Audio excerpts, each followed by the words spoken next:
আমি মোহাম্মদ নিজামুদ্দিন। আমি এখন আপনাদের সাথে আলোচনা করব একটি চেঞ্জ ওভার সুইচ বানানো নিয়ে। তো আমি অটো চেঞ্জ ওভার সুইচ বানানো দেখিয়েছিলাম, সেখানে অবশ্য দুটি ম্যাগনেটিক কন্ডাক্টর ও একটি রিলে ব্যবহার করছিলাম। তো অনেকে জিজ্ঞেস করছেন যে এটা রিলে ছাড়া করা যাবে কিনা। তো আমি যা বলবো যে রিলে ছাড়া এটি কাজ হবে, কিন্তু কাজটি রিলে থাকলে যতটা সুন্দর হবে এত সুন্দর হবে না। তো এটা আমি কাজটার ডায়াগ্রামটা আমি একটু দেখাই আপনাদেরকে কিভাবে আমরা সেই ক্ষেত্রে কাজ করব। এটা আমি খুব সহজে একটা কাজ করব, খুবই ছোট্ট একটা ভিডিও হবে। দেখেন যে আমি একটা এখানে দুটো লাইন আমরা ফার্স্টে চিন্তা করছি। যেহেতু এটা পিডিবি, আমি এটাকে পিডিবি ভাবলাম, একটা বিদ্যুৎ, যাই হোক একটা সাপ্লাই বিদ্যুৎ, সেটা একটা ফেজ নিলাম এবং একটি নিউট্রাল নিলাম। আর অন্য একটা আমি আরো দুটি লাইন এখানে চিন্তা করছি, সেখানে আমি একটি ফেজ বা একটি নিউট্রাল নিলাম। এটা আমি জেনারেটর ভাবলাম, অথবা আপনার যদি অন্য কোনো বিদ্যুৎ সাপ্লাই থাকে সেটা হতে পারে। অবশ্যই এই সার্কিটটা কিন্তু জেনারেটরকে অন করতে পারবে না। তো জেনারেটরকে অন করতে পারবে এরকম সার্কিট কিন্তু আমি দিয়েছি একটা, যদিও আমার কাছে প্রপার সব ম্যাটেরিয়াল ছিল না, তারপরেও আমি আমার এক ভাইয়ের অনুরোধে সেটা করছি। যতটুকু পারছি চেষ্টা করছি, সামনে মারামাল হলে আরো সুন্দর করে এটা করে দিব ইনশাআল্লাহ। তো দেখেন আমি এখানে দুটি সাপ্লাই চিন্তা করছি, এখানে আমি আরইবিও লিখলাম। বাংলাদেশের ক্ষেত্রে আরইবি একটা মাধ্যম, আমি নিজেও অনেক বাসাতে দেখছি যেখানে তাদের দুটো বিদ্যুৎ সাপ্লাই আছে, পিডিবিও আছে এবং আরইবিও আছে। আমি যখন রংপুর থাকছি তখন রংপুর শহর এরকম দেখছি। তো যাই হোক, এখন আমি এটাকে দুটো কন্ডাক্টরের সাহায্যে কিভাবে করব আর কি, এটা খুবই সহজে কাজ করব। যেমন আমি চাই পিডিবি, যেমন পিডিবিটা তো দেখেন পিডিবিটা হলো সাশ্রয়ী। এখানে পল্লী বিদ্যুৎ বলেন আর জেনারেটর বলেন, উভয়ের তুলনায় পিডিবি হলো সাশ্রয়ী। তাহলে আমরা চাবো যদি দুটো বিদ্যুৎই উপস্থিত থাকে তাহলে যেন আমরা পিডিবি নেই। জেনারেটর তো এটা ইন হাউস হতে পারে, সেটা আমি অন করলে অন হবে, না হলে অন হবে না। কিন্তু যদি আমার আরইবি হতো, সেই ক্ষেত্রে দুটো বিদ্যুৎ সাপ্লাই থাকলো, আমি চাইলাম যে আমার পিডিবিতে চলুক, সেই ক্ষেত্রে আমার বিল কিছুটা কম হতে পারে বা বিদ্যুতের অবস্থাটা ভালো, বা লোডশেডিংটাও আমার পিডিবিতে কম হয়। সবকিছু মিলিয়ে যেটার ভোল্টেজ ভালো থাকে বা আপনার প্রপার হয়, আপনি সেটাই ইউজ করতে পারেন। আপনি আরইবি কমন ধরতে পারেন, এটা আমার কোনো সমস্যা না। তো আমি ভাবলাম যে এখানে আমরা পিডিবিটাই বেশি প্রাধান্য দিলাম। তো পিডিবিকে আমি যেহেতু গন্ধ ধরলাম, তাহলে আমি একটি ম্যাগনেটিক কন্ডাক্টরকে এখানে, ম্যাগনেটিক কন্ডাক্টরের দুটো কোয়েল আছে, তো আমি তার দুটো যে কোয়েল, একটাকে A1 এবং অন্য সাইডকে A2 ধরলাম। অবশ্যই এই কোয়েলটি 220 ভোল্টের কোয়েল হবে, এটা 220 ভোল্ট কোয়েল। তো এই যে দুটি কোয়েল আছে, এই দুটি কোয়েলে আমি এটার এক পাশে আমি নিউট্রাল সরাসরি দিলাম এবং অন্য পাশেও আমি ফেজটা সরাসরি দিয়ে দিলাম। তাহলে দেখেন যদি পিডিবি থাকে তাহলে অবশ্যই এই কন্ডাক্টর অন হবে। তো এই কন্ডাক্টর অন হলে আমার যদি আমি লোড কানেকশনটা দেখাই, এখানে সাপোজ আমার এখানে কন্ডাক্টরগুলো আমি আঁকিয়ে নিই।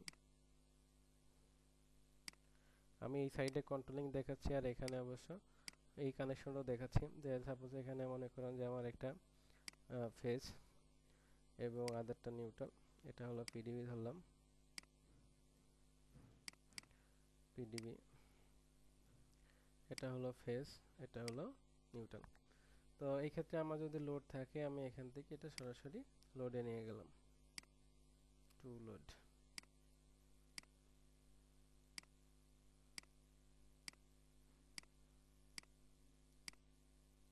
Two load. তো এখন আমি লোডে ব্যবহার করলাম। তো দেখেন আমি যদি এখানে আরেকটি হোল্ডিং কয়েল চিন্তা করি, যেটা আমার যখন আরইবি থাকবে তখন আরইবি চালাবে যদি পিডিবি অ্যাবসেন্ট থাকে। তো সেই ক্ষেত্রে আমি এখানেও দুটো টার্মিনাল, অবশ্যই এখানেও A1 A2 দুটি টার্মিনাল, A1 এন্ড A2, এখানে 220 ভোল্ট সাপ্লাই। 220 ভোল্ট সাপ্লাই যদি থাকে, 220 ভোল্ট, এখানে জাস্ট আমি এটাও নিউট্রালকে সরাসরি এখানে নিউট্রাল লাগিয়ে দিলাম। এখানে আমি যে ফেজটা ব্যবহার করব, ফেজটা সরাসরি লাগাবো না, এখানে আমি একটি এনসি ব্যবহার করব, নরমালি ক্লোজ আর কি, এনসি নরমালি ক্লোজ। তাহলে বিষয়টি যা হবে, এই এনসিটা আমি কিন্তু এই কন্ডাক্টরে না, এই কন্ডাক্টর ব্যবহার করব। তাহলে যদি এখানে আমি কন্ডাক্টরগুলোর নাম দিতে হবে, না হলে বোঝা যাবে না। তো এখানে আমি এই কন্ডাক্টরের নাম দিলাম, এটা MC1, এটা 1 নম্বর কন্ডাক্টর। তাহলে এটাকে আমি নাম দিই MC2, MC2, এটা হলো MC2। তো এটা হলো 2 নম্বর কন্ডাক্টর। তো আমি এখানে যে এনসিটা ব্যবহার করলাম, এটা অবশ্য 1 নম্বর এনসি, 1 নম্বরের ম্যাগনেটিক কন্ডাক্টরে এনসি লিখে দিই MC1। তো এখানে ঘটনা যেটা ঘটবে, যে আপনি যদি পিডিবি থাকে, ইফ পিডিবি প্রেজেন্ট, এই লাইনটি প্রেজেন্ট, দেন আমার যদি জেনারেটর লাইন হয়, তা আমি ধরলাম যেটা নাই, তো সেক্ষেত্রে অবশ্যই আমার এখানে এই মুহূর্তে পিডিবি থাকলে এটা অবশ্যই অন। তো এটা অন মানে এই মুহূর্তে এটা খোলা আছে, অর্থাৎ এটা নরমালি ওপেন আছে। ইফ যদি আমার এই মুহূর্তে পরবর্তীতে আমার জেনারেটর অন করে বা আরবি থাকে, আমার কিন্তু লোডে লাইনটা যাচ্ছে না, তো ভালো। কিন্তু দেখেন, যখন আমি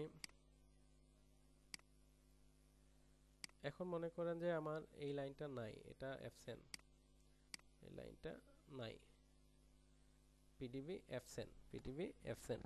তো পিডিবি যদি অ্যাবসেন্ট হয়, তাহলে যদি এই সময় আমার আরইবি থাকে, তাহলে অবশ্যই আমার আরইবির লাইনটা এই পথে এসে এই হোল্ডিং কয়েলকে অন করবে, তাহলে আমি আউটপুটে লাইন পাচ্ছি। তো আমি এটাও একটু আঁকি, এদিকে আরইবির লাইনটা আঁকি, এটা আমি MC1 ধরলাম। অবশ্যই এখানে একটু আছে, আমি আলোচনা করছি আস্তে আস্তে। যিনি আমাকে প্রশ্ন করছেন, ভাইও আমাকে অনুরোধ করছেন ভালো করে বোঝানোর জন্য, ব্যাখ্যা করার জন্য। আমি জানি না এতটা পারবো কিনা, আমি চেষ্টা করছি ভাইকে বোঝানোর জন্য। তো দেখেন, আমি এখানে আরেকটি ম্যাগনেটিক কন্ডাক্টর নিলাম, এটা আমি এখানেও আমি একটা ফেজ এবং একটা নিউট্রাল নিব। জাস্ট আমি এই পাশে নিউট্রাল ধরলাম, এই পাশে ফেজ ধরলাম, এটা কোনো সমস্যা না। তো এটাকে আমি ধরলাম যে আরইবি, অথবা আপনি জেনারেটর যেটাই হোক ধরেন, নো প্রবলেম। আমি এটাকে আরইবি ধরলাম। তা আমি এখানে এই পাশ কি করব, আমি এই পাশটা হলো নিউট্রালের সাথে শর্ট করলাম, এবং ফেজটা তাহলে আমি ফেজে শর্ট করব। তাহলে এই যে ফেজটা, এটা নিয়ে যায় আমি এই পাশে ফেজে শর্ট করলাম। তাহলে যখন আমার আরইবি থাকবে, তখন এই আরইবির লাইনটা কি হবে, এটা ক্লোজ হবে। তো এটা ক্লোজ হলে এই পর্যায়ে কিন্তু এটা অন হয়েছে, এটা ঘুরে গেছে এই পথে, তাহলে সেই সময় কিন্তু আমার লোডটি চলছে। এই মুহূর্তে যেহেতু আমার আরইবি আছে, আরইবি এই মুহূর্তে আছে, তো আরইবিতে লাইন চলছে। ইফ দিস কন্ডিশন, এই কন্ডিশনে যদি আমার পিডিবি আবার উপস্থিত হয়, হ্যাঁ এই পদ্ধতিতে পিডিবি উপস্থিত হলে ভালো, কোনো সমস্যা নাই। দেখেন কি ঘটনা ঘটছে, যেহেতু পিডিবিতে আসছে তাহলে অবশ্যই এই কোয়েলটি অন হবে। তো এই কোয়েলটি যেহেতু সরাসরি লাইন, মাস্ট বি অন হবে। তো এই কোয়েলটি অন হলে তাহলে এই লাইনটি কি হচ্ছে, এটা এনসি আর থাকছে না, এটা খুলে যাচ্ছে, এটা তখন এনও তে রূপান্তরিত হচ্ছে। যখন এটা এনও তে রূপান্তরিত হচ্ছে, তাহলে এই হোল্ডিং কয়েলটা অফ হচ্ছে। তো হোল্ডিং কয়েল অফ হলে যে ঘটনা ঘটছে, এখানে এটা কিন্তু আগে এনসি হচ্ছে সঙ্গে সঙ্গে, এবং সেই সঙ্গে এটা কিন্তু খুলে যাচ্ছে, এটা খুলে যাচ্ছে। তো দেখেন, তাহলে কিন্তু আমার এটা খুলে গেল, এই মুহূর্তে এটা এনও থাকলো, যতক্ষণ এই পিডিবি থাকলো এটা এনও থাকলো, আমার কাজটি কিন্তু হচ্ছে, কোনো সমস্যা নাই। তা এখানে সমস্যা যেটা হতে পারে, যে আমি এট ফার্স্টে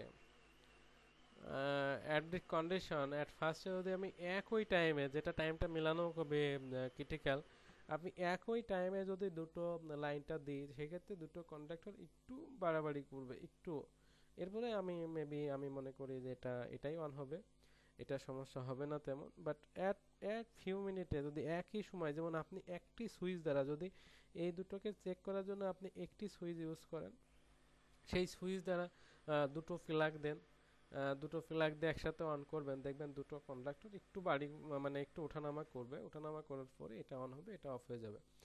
তো যাই হোক, এটা যদি আপনি আপনার বাসাতে ব্যবহার করেন তাহলে কিন্তু এই প্রবলেমটা হবে না। কারণ একই সময় যেমন আমার তো যদি পিডিবি থাকে আমার আরবির দরকার নাই, যদি আরবি না থাকে তখন আমার পিডিবি দরকার। আর আরবি সরি, যখন পিডিবি থাকবে তখন আরবি দরকার নাই, পিডিবিতে চলবে, আরবি থাকলো থেকে গেল, কোনো সমস্যা নেই। যখন পিডিবি আমার থাকবে না তখন আমার লোডটা আরবিতে চলবে। তো এই কন্ডিশনে যদি লোডটা আমার আরবিতে চলতে হয়, পিডিবি নাই, পিডিবি না থাকলে তো আমার এটা এনসি হবে, পিডিবি না থাকলে এটা এনসি হবে। তো এটা যেহেতু এনসি হবে, তখন আমার যেহেতু আমার আরবি পল্লী বিদ্যুৎ থাকে বা জেনারেটর থাকে, তাহলে এটা কিন্তু আপনি আপনার এই পদ্ধতি এটা ধরে নিচ্ছে। আবার এই কন্ডিশনে যদি আমার এই লাইনটা চলে আসে তাহলে কিন্তু আমার এটা এই লাইনটা অন হয়ে যাচ্ছে, অন হয়ে গেলে এটা খুলে যাচ্ছে, তাহলে আমি অবশ্যই এইভাবে কাজটি করতে পারছি। তা আশা করি এটাই তেমন কাজটি করতে পারছি, তাহলে এই ক্ষেত্রে কিন্তু আমার কাজের সমস্যা আছে না। তো আমি মনে করি এভাবে কাজটি করা যাবে, আমি বুঝিয়ে দিলাম, আশা করি আপনারা বুঝছেন। এরপরেও যদি না বুঝেন তাহলে অবশ্যই আমাকে কমেন্টস করবেন, আমি বোঝানোর জন্য চেষ্টা করব। তা আমার ভিডিও যদি ভালো লাগে তাহলে অবশ্যই চ্যানেলটাকে সাবস্ক্রাইব করবেন এবং শেয়ার করবেন, ভিডিওগুলো লাইক দিবেন, আরও আমার শিখাতে পারে সেজন্য আরও হেল্প করবেন। তো আশা করি ভিডিওটি ভালো লাগবে, যে প্রশ্ন করছেন তার জন্য অন্তত। তো সবাইকে আমি ধন্যবাদ জানিয়ে আজকে এখানে শেষ করছি ভিডিওটি। আল্লাহ হাফেজ।